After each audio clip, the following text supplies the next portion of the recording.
इनको शर्म आनी चाहिए कि झूठ पर झूठ बोलते हैं। मक्कारी इनके चेहरे पर पूरी तरह से लिखी हुई है। मोदी जी चुनाव हारे हुए थे, मोदी जी को इलेक्शन कमीशन ने जबरदस्ती जिताया। असीम वकार, ये अब तो घुसपैठियों का क्या होगा? मानक गुप्ता जी यहां बैठकर बहस तो हमसे करा रहे हैं आप हम लोगों को। आपके पास क्या डिटेल है? मजाक बनाकर रखा है आपने, जोकरी करा रहे हैं डिबेट में।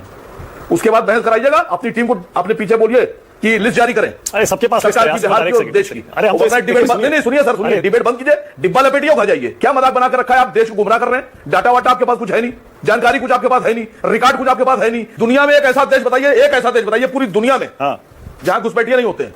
आपको देश के मुद्दों पे यहां पर डिबेट कराना चाहिए। मानक भाई, इस देश को बर्बाद मत कीजिए। रुक जाइए, अब रुक जाइए, एक सेकंड, अब रुक जाइए, बहुत हो गया आपका नाटक। अब रुकिए जरा, अपनी जबान को लगाम दीजिए, अब जबान को लगाम दीजिए। बहुत देर हो गई आपको बोलते हुए, बकवास कर रहे हैं, बकवास मत करिए, बहुत देर हो गई। Sir, what do you have in your pocket and in your file? आपकी टेबल पे क्या है? अच्छा, आसिम वकार अंग्रेजी भी बोलते हैं। आज हमें ये भी पता चला है, what do you have in your pocket and your file. Asim Waqar गुस्से में अंग्रेजी बोलते हैं क्या? A few moments later. तो चलिए शुरू करते हैं। सुप्रीम कोर्ट को आज भी पूरी तरह से शंका है कि इलेक्शन कमीशन क्या कर रहा है।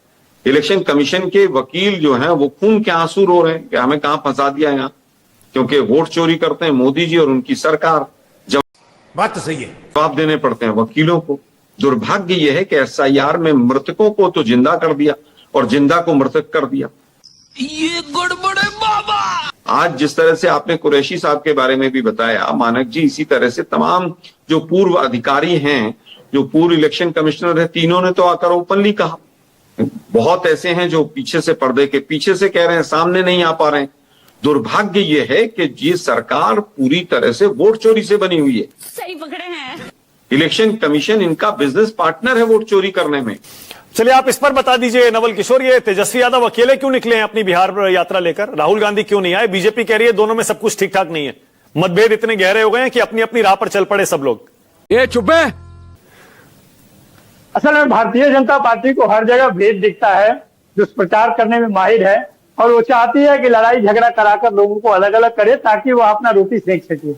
ये चुनाव है और हर पॉलिटिकल पार्टी अपने अपने तरीके से भारतीय जनता पार्टी का पोल खोल रही है और बिहार की जनता के साथ खड़ा होने का कोशिश कर रही है। यही नहीं, अभी और सुनिए। जो झूठ पिछले 20 साल से बोल रहे हैं, जिस तरह का पलायन, जिस तरह की बेरोजगारी, जिस तरह का उद्योग में कमी, जिस तरह का विकास का जो मानक वहां पे पैदा किया है, जो कि भयावह है। लगातार नीति आयोग रिपोर्ट ने इस बात की तरफ इशारा किया है कि डबल इंजन की सरकार दोनों एक अपराध में और एक भ्रष्टाचार में लिप्त है। उसका पोल खोलने का काम हम लोग कर रहे हैं। जहां पे तेजस्वी जी है, जब वो निकलते हैं वो भी करते हैं, जब राहुल जी आते हैं तो दोनों मिलकर करते हैं। इसमें परेशानी क्या है हमारे? शाबाश। भारतीय जनता पार्टी की परेशानी का कारण क्या है? उसकी सत्ता जा रही है। वास्तव में परेशानी ये है कि उनकी सत्ता जा रही है, और जब बिहार से सत्ता जाएगी तो देश से भी जाएंगे। ये उनको बहुत बड़ी चिंता है। यही कारण है कि लगातार इस तरह की बात और इस तरह का अफवाह फैलाने की कोशिश कर रहे हैं। उनको जवाब देना चाहिए कि विगत 20 साल में जो उन्होंने काम किया है उसे बिहार को ठगने का, और लगातार प्रधानमंत्री 2014 से आकर बिहार को जो गुमराह करते हैं। तू समझा? हाँ। नहीं, तू समझा नहीं। यहाँ पे ये है, यहाँ पे घुसपैठिया है, यहाँ पे जंगल राज है, यहाँ पे ये तमाम तरह की बातें चुनाव के समय में करते हैं आकर। और यह भी बात सही है कि 2015 में भी उनको मात दिया गया और 2020 में भी उनको मात दिया गया। तो ये इस बार फुल एंड फाइनल है कि बिहार से उनकी विदाई तय है। Full and final, okay Sanju Verma, full and final होने वाला है आपका। संजू वर्मा, आप तैयार हैं फुल एंड फाइनल के लिए? वाह क्या सीन है।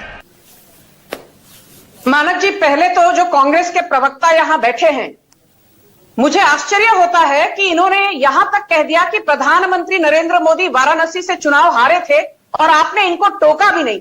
इनको शर्म आनी चाहिए कि झूठ पर झूठ बोलते हैं। मक्कारी इनके चेहरे पर पूरी तरह से लिखी हुई है। तू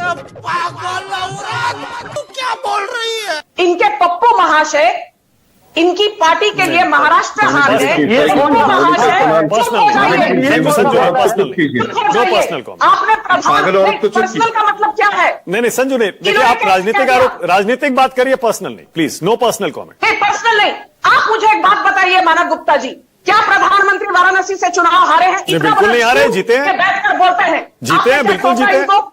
आपने इनको टोका कि आप अरे चुनाव तो हमारा बोलिए, सबसे भी जीते। सरासर झूठ बोल अरे रहे हैं। उनका आरोप संजू, उनका आरोप क्या है? उनका आरोप ये नहीं है, वो एक आरोप ये लगा रहे हैं कि वोट चोरी से जीते हैं। आलोक शर्मा कान खोलकर सुन लीजिए, आपके पप्पू महाशय तो पता नहीं कितने ही चुनाव फिर आपकी वही पार्टी बात के लिए हार गए। इस तरह की चाहे शब्दावली महाराष्ट्र देखिए। हम राजनीतिक बात करिए संजू, पर्सनल नहीं, प्लीज अगेन प्लीज, फिर वो भी करेंगे, फिर वो भी करेंगे, फिर हम कहां चले जाएंगे प्लीज। राजनीतिक बात यह है कि आगे से अपनी मुद्दों पर जवाब दो ना भाई। वोट चोरी की है तो बताओ, नहीं की है तो आप बताओ। यदि जुबान पर लगाम नहीं दोगे आलोक शर्मा, आपको आप ही की जुबान में मैं समझाऊंगी। हिमाचल प्रदेश में भाजपा और कांग्रेस के बीच का जो अंतर था ओवरऑल, पता है कितने वोटर्स का था, कितने वोट्स का था?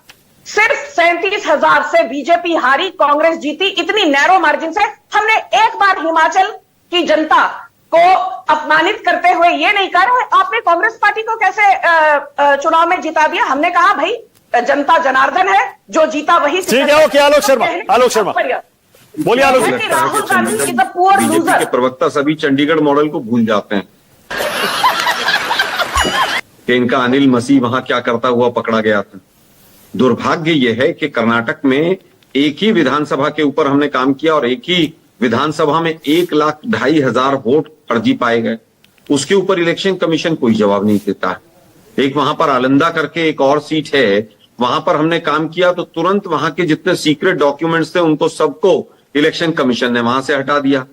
ये गड़बड़ है बाबा। इलेक्शन कमीशन को बीजेपी बचाती है टीवी चैनल पर बैठकर और बीजेपी को इलेक्शन कमीशन जिताता है। मैं अपनी बात फिर रिपीट करता हूं कि जो फोटोग्राफ वाली मशीन रीडेबल वोटर लिस्ट है बनारस की, वो 2017 की, 2019 की और 2024 की हमें दे दीजिए। मोदी जी चुनाव हारे हुए थे, मोदी जी को इलेक्शन कमीशन ने जबरदस्ती जिताया है। यही नहीं, अभी और सुनिए। मोदी जी पिछली बार 6.5 लाख वोट पे हारे थे, उसके बाद 1.5 लाख वोट पर आ गए। 1.5 लाख में भी 2 घंटे तक काउंटिंग बंद रखी। और मैं न्यूज 24 पर ओपनली कह रहा हूं इलेक्शन कमीशन मेरे खिलाफ FIR करे और कोई ना करे तो संजू वर्मा जी कर दे कि देखिए प्रधानमंत्री को हरा दिया आलोक जी ने। तो मैं फिर कहूंगा चोरी की सरकार है। चंडीगढ़ मॉडल सबने देखा था। शर्म करिए थोड़ी, फेंकू कौन शर्म है करिए। क्या है मैं उस पर नहीं जाना चाहता, लेकिन सबसे ज्यादा झूठा प्रधानमंत्री अगर कोई रहेगा तो उसका नाम बिना बताए न्यूज 24 के दर्शक समझ जाएंगे कि सबसे ज्यादा झूठ किस प्रधानमंत्री ने अपने कार्यकाल में बोली है। आसिम वकार, ये अब तो घुसपैठियों का क्या होगा? मोदी जी आकर कह गए बिहार में और SIR भी देख ली अपने अंतिम चरण में है, रोकने से रुका नहीं किसी के भी। आसिम वकार, और अभी तो रुको, क्लाइमैक्स अभी बाकी है।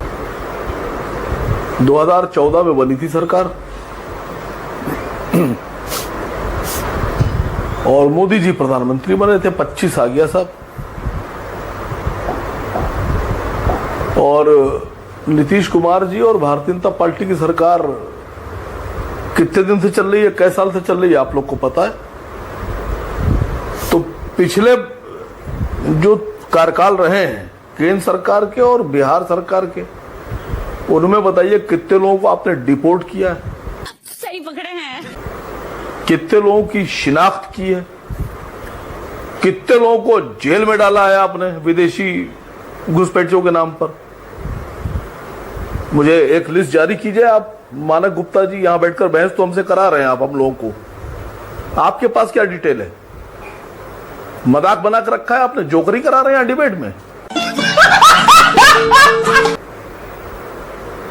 क्या है सबूत आपके पास? सरकार से आपने कुछ मांगा डाटा कि आसिम वकार देंगे और ये हमारे कांग्रेस के प्रवक्ता शर्मा जी देंगे? कौन डिटेल देगा? मुझे बताइए पिछले 10-11 साल में कितने लोगों को आपने डिपोर्ट किया है? उसके बाद बहस कराइएगा, अपनी टीम को अपने पीछे बोलिए कि लिस्ट जारी करें।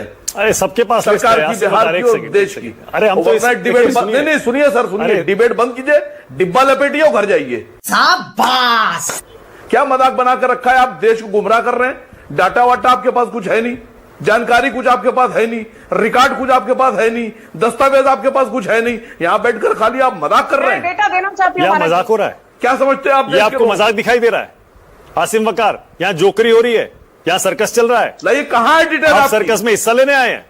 कैसी बात कर रहे हैं आसिम बकार? क्या हो गया आपको? इतना क्यों नाराज हो रहे हैं आपके पास? इतना क्या हो गया? ऐसा कौन सा मुद्दा मैंने उठा दिया जो आप इतना नाराज हो गए? वह क्या सीन है? दुनिया में एक ऐसा देश बताइए पूरी दुनिया में हाँ, जहां घुसपैठिए नहीं होते हैं, जिसकी सबसे ज्यादा सुरक्षा स्ट्रांग है अमेरिका, घुसपैठिए वहां भी हैं। कनाडा, अवैध प्रवासी वहां भी हैं। कौन सा ऐसा मुल्क है जहां अवैध प्रवासी नहीं होते हैं? अगर आपने 10, 20, 50 पकड़ लिए तो क्या कमाल कर दिया आपने? आपको देश के मुद्दों पे यहां पर डिबेट कराना चाहिए सर। झुक के रहना पड़ेगा मेरे आगे। मैं बहुत सीधी सीधी बात कर रहा हूं सर। मानक भाई, इस देश को बर्बाद मत कीजिए। अरे कमाल कर रहे हैं। अब रुक जाइए अब एक सेकंड। अब रुक जाइए, बहुत हो गया आपका नाटक। अब रुकिए जरा, अपनी जबान को लगाम दीजिए। अब जबान को लगाम दीजिए। बहुत देर हो गई आपको बोलते हुए। बकवास कर रहे हैं यहाँ बैठ के। बकवास मत करिए, बहुत देर हो गई। मैं अभी बकवास नहीं कर रहा हूं। अभी मैं मजे में ले रहा था। सीधी बात कर रहा हूं। मैं मजे में ले रहा था अभी। अब रुक जाइए अब एक सेकंड। यहाँ मजाक नहीं होता है, या राष्ट्र की बात होती है? नहीं, यहाँ डिबेट करना है, गंभीरता से डिबेट करिए।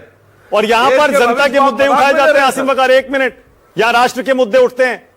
अरे कहना क्या चाहते हो? आम जनता से जुड़े हुए मुद्दे उठाए जाते हैं। या आलतू फालतू नहीं होता है कोई मुद्दा जनता का। ना, बाकी चैनलों पे जाकर करिएगा। यहाँ ये सब नहीं चलता है आसिम बकार। गंभीरता से, ईमानदारी से सवालों के, जनता से जुड़े मुद्दों पर जवाब दीजिए। जो सवाल यहाँ वही डिबेट होती है। देश की सरकार बाकी चैनलों पर करिएगा ये जाकर। एंकर को कुछ बोल दिया, किसी और मुद्दे पर कुछ बोल दिया। यहाँ नहीं चलता ये सब। डाटा नहीं, आप सिर्फ वायरल होने के डाटा चाहिए आपको डाटा चाहिए। कितनी बार घुसपैठ पर डिबेट किया? हर बार डेटा दिया है हमने। मुझे बताइए। अरे सरकारी डेटा है कुछ। अरे आपको भी पता है, मुझे तो जबानी याद है। जबानी याद है, पिछले 15 साल का दे दूं? बोलिए। यही नहीं, अभी और सुनिए। जबानी याद है, दे दूं अभी? बोलिए। बिहार से कितने लोगों को डिपोर्ट किया है आपने? बिहार से और दिल्ली से कितने लोगों को? अरे लेकिन आपके हिसाब से तो ये मुद्दा ही नहीं है। अब आप क्यों पूछ रहे हैं? जब आपके हिसाब से ये मुद्दा ही नहीं है तो पूछ क्यों रहे हैं फिर? सर, कितने लोगों को डिपोर्ट किया है पिछले 10-15 साल में बिहार से और दिल्ली से? मुझे लाइए डाटा दीजिए आप। चैनल पे दीजिए, देश सुनेगा आपका। आसिम बकार, पिछले 10 साल, पिछले 15 साल, पिछले 20 साल, सारा आंकड़ा पब्लिक डोमेन में है। अपने शो पर, अपने टेलीविजन चैनल पर कई बार हमने दिखाया है। हर साल का आंकड़ा कुछ 100, कुछ सैकड़ों, कुछ हजारों में है, इससे ज्यादा नहीं है। अरे हम तो फकीर आदमी हैं, झोला लेके चल पड़ेंगे जी। सबको पता है, आपको भी पता है ये बात। Sir, what do you have in your pocket and in your file? आपकी टेबल पे क्या है? कौन सा? अच्छा, आसिम बकार अंग्रेजी भी बोलते हैं। आज हमें ये भी पता चला है। What do you have in your pocket and your file? Asim बकार गुस्से में अंग्रेजी बोलते हैं क्या? आप मजाक नहीं, मजाक क्या? आपको पता ही है। मजाक लेने लगते हैं आप। मजाक करने लगते हैं। बताइए, डब्बा बंद करिए, घर जाइए। क्या हो गया आसिम बकार? कुछ ना कुछ तो गड़बड़ जरूर है।